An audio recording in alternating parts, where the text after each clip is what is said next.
Do you speak English? Uh, Not too much, but I can understand.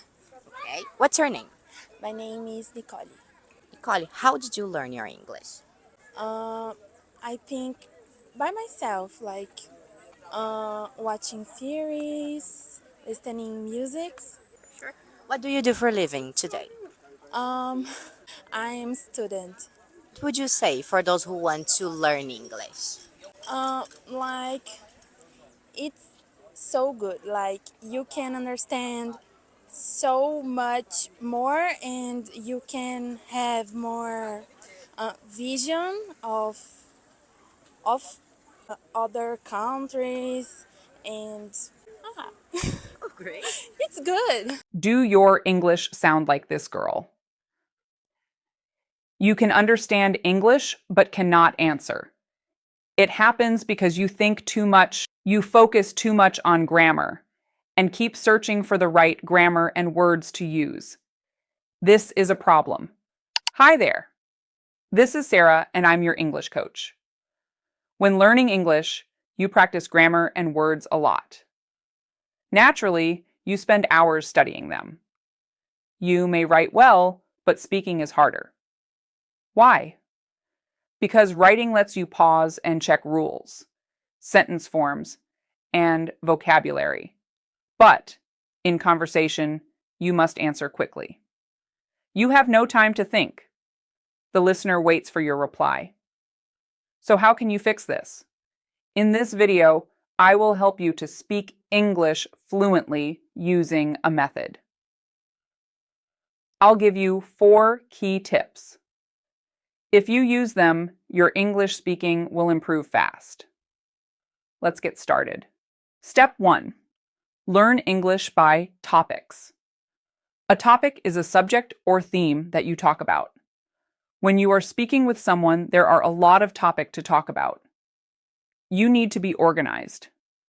Grab a notebook or use your phone's notes app and start taking notes for each topic as you learn. Start with simple topics if you're not sure where to begin. As you learn more, you can gradually add new themes. Here are some examples. Greetings, family, relationships, food, travel, hobbies. So, for the first step, write down your topics. It helps you think more clearly when speaking English. Let's move to part 2. For each topic, write down nouns, adjectives, verbs, and phrasal verbs and make sentences. Now, let's take a topic. For example, weather. List 10 nouns related to weather and write it down in the weather section. Words like rain, sun, wind, snow, cloud, storm, etc. Next, we'll find out some adjectives. Cold, hot, heavy, strong, bright. Let's go further. Find out some verbs related to weather. For example, cool down. Yesterday, it was 30 degrees. Tomorrow, it will be 28. It should cool down a little. Or the opposite verb, warm up. Today, it's only 12 degrees. Tomorrow, it will be 19. Temperatures will warm up next week. So, as you can see, you can make sentences in your notebook. For each topic, take notes of the nouns, adjectives, verbs, and phrasal verbs you need. Let's try with a new topic. Food, for example. Start simple. I love food. Now let's add an adjective to make it richer. I love spicy food. Next, upgrade the verb for more detail. I love eating spicy food. Finally, complete the idea. I love eating spicy food every time I travel to India. If you've stayed with me this far, don't forget to like the video and subscribe to the channel. So, you have learned how we build topics, layer by layer. Now you try. Pick a noun like music, books, or sports and follow the same steps. Write it down in your notebook. This method works for every topic and help you speak English fluently. These are called prefabricated sentences, phrases you've built before speaking. They're like mental building blocks. So when someone asks, "What do you think about friendship?" your brain doesn't panic. Instead, it goes to the friendship section in your notebook, pulls ready-made sentences, and mixes them naturally. Organize yourself by learning English through topics. This method helps you group vocabulary, phrases, and structures for real conversations. Step 3. Build and organize your notebook like this. Okay. Till now, you've learned how to organize yourself by topic and develop each topic in its own section. But how to master any topic?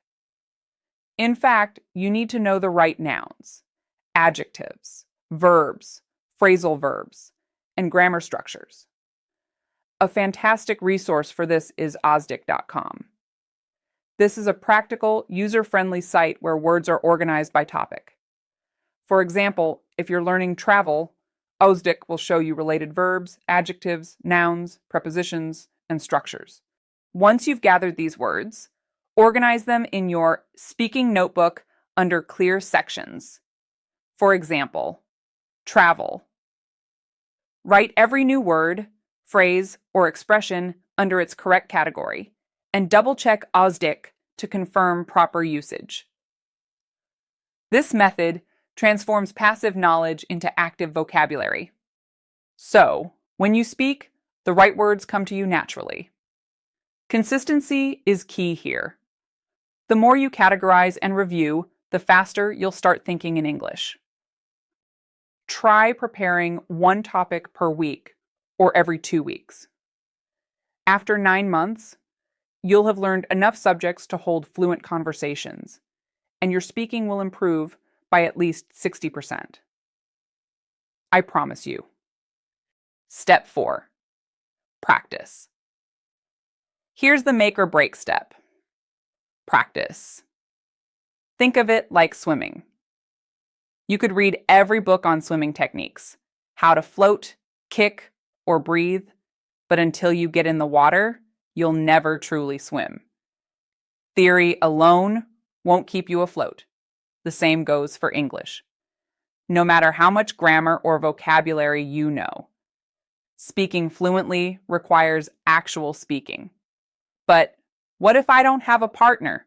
No problem. Talk to yourself. Ask and answer questions aloud. What's my favorite food?